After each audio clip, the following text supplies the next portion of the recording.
አንድ ሰው በተከታታይ ለ40 ቀናት መዝሙረ ዳዊትን ያለማቋረጥ በየዕለቱ ቢጸልይ ምን ሊፈጠር ይችላል?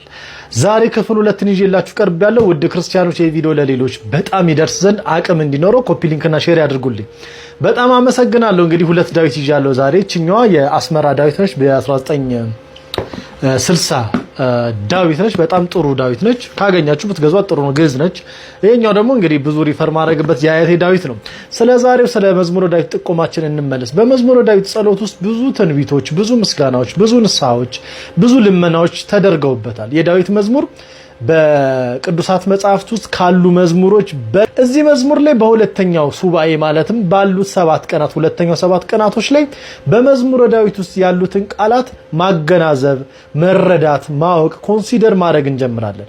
የመጀመሪያዎቹ ቅድም እንደነገርኳችሁ ነው። ወደ ልቦና ትንሳኤ የሚባለውን ነገር ወደ መረዳት ነው የምንሄደው። በዚህኛው በሁለተኛው ሳምንት ግን የሚባለውን ነገር መረዳት ብቻ ሳይሆን ወደ ውስጣችን ኢንተርናላይዝ ማድረግ እንጀምራለን። እያልን ያለነው እየጸለይን ያለነው ነገር ምንድነው የሚለውን ነገር እያወቅን እንሄዳለን። በዚህ ጊዜ የመዝሙረ ዳዊት ጸሎትን መጸለይ ኦሬዲ ልማዳችን እየሆነ ይሄዳል ማለት ነው። አስተውሉ።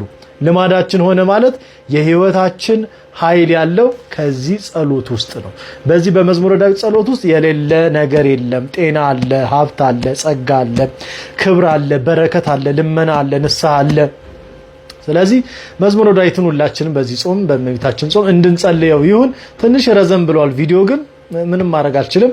ነገ በተመሳሳይ ሰዓት የ3ኛውን 7 ይዤላችሁ ቀርባ። ቻው።